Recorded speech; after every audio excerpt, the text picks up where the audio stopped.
my fellow Americans. This evening, I come to you with a message of leave-taking and farewell, and to share a few final thoughts with you, my countrymen. We have been compelled to create a permanent armaments industry of vast proportions. 3.5 million men and women are directly engaged in the defense establishment. The total influence, economic, political, even spiritual, is felt in every city, every state house, every office of the federal government. We recognize the imperative need for this development, yet we must not fail to comprehend its grave implications. So why do you think I should work for the National Security Agency? Well, you'd be working on the cutting edge. You'd be exposed to the kind of technology that you wouldn't see anywhere else because we've classified it. Superstring theory, chaos math, advanced algorithms. Code breaking. Well, that's one aspect of what we do. Oh, come on. I mean, that is what you do. You guys handle 80% of the intelligence workload. You're 7 times the size of the CIA. We don't like to brag about that, Will. But you're exactly right. So the way I see it, the question isn't, why should you work for the NSA? The question is, why shouldn't you? Why shouldn't I work for the NSA?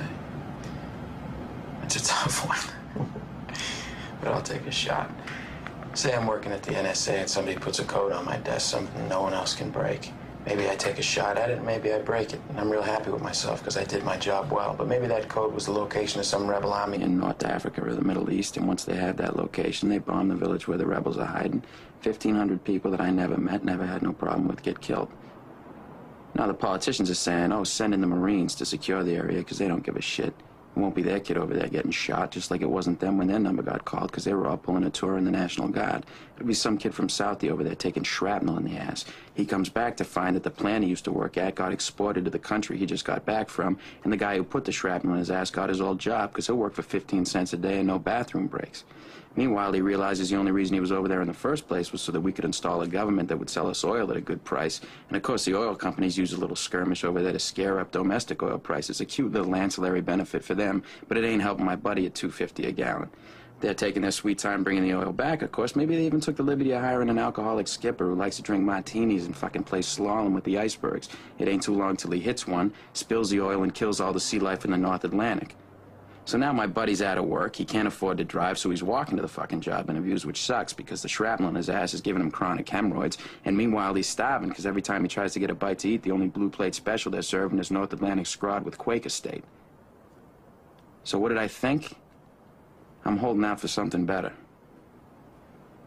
The rancorous debate over the debt belies the fundamental truth of our economy, that it is run for the few at the expense of the many, that our entire government has been turned into a machine which takes the wealth of the mass of Americans and accelerates it into the hands of a few.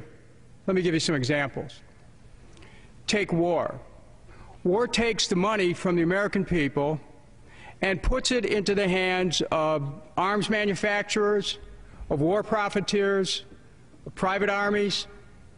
The war in Iraq, based on lies, $3 trillion will be the cost of that war at least. The war in Afghanistan, based on a misreading of history, $500 billion in expenses already. The war against Libya will be $1 billion by September. 50% of our discretionary spending goes for the Pentagon. A massive transfer of wealth into the hands of a few.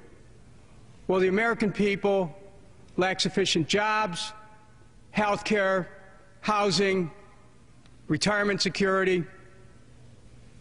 Our energy policies take the wealth from the American people and put it into the hands of the oil companies. We could be looking at $150 a barrel for oil in the near future. We have to realize what this country's economy has become. Our monetary policy, through the Federal Reserve Act of 1913, privatized the money supply, gathers the wealth, puts it in the hand of the few.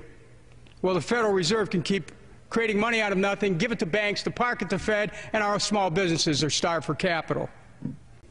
These are symptoms of a government which has lost its way. I have a few questions for my colleagues. What if our foreign policy of the past century is deeply flawed and has not served our national security interests? What if we wake up one day and realize that the terrorist threat is a predictable consequence of our meddling in the affairs of others and has nothing to do with us being free and prosperous? What if propping up repressive regimes in the Middle East endangers both the United States and Israel? What if occupying countries like Iraq and Afghanistan and bombing Pakistan is directly related to the hatred directed toward us?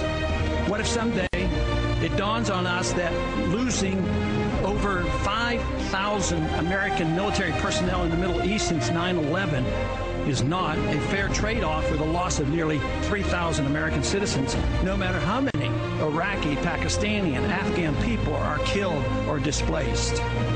What if we finally decide that torture, even if called enhanced interrogation technique, is self-destructive and produces no useful information, and that contracting it out to a third world nation is just as evil? What if it is finally realized that war and military spending is always destructive to the economy? What if all wartime spending is paid for through the deceitful and evil process of inflating and borrowing? What if we finally see that wartime conditions always undermine personal liberty? What if conservatives who preach small government wake up and realize that our interventionist foreign policy provides the greatest incentive to expand the government? What if conservatives understood once again that their only logical position is to reject military intervention and managing an empire throughout the world? What if the American people woke up and understood that the official reasons for going to war are almost always based on lies and promoted by war propaganda in order to serve special interests? What if we as a nation came to realize that the quest for empire eventually destroys all great nations? What if Obama has no intention of leaving Iraq? What if a military draft is being planned for the war that will spread if our foreign policy is not changed? What if the American people learn the truth, that our foreign policy has nothing to do with national security, that it never changes from one administration to the next? What if war and preparation for war is a racket serving the special interests? What if President Obama is completely wrong about Afghanistan and turns out worse than Iraq and Vietnam put together? What if diplomacy is found to be superior to bombs and bribes in protecting America? What happens if my concerns are completely unfounded? Nothing. But what happens if my concerns are justified and ignored? Nothing good. In the councils of government, we must guard against the acquisition of unwarranted influence, whether sought or unsought, by the military-industrial complex. The potential for the disastrous rise of misplaced power exists and will persist. We must never let the weight of this combination endanger our liberties or democratic processes.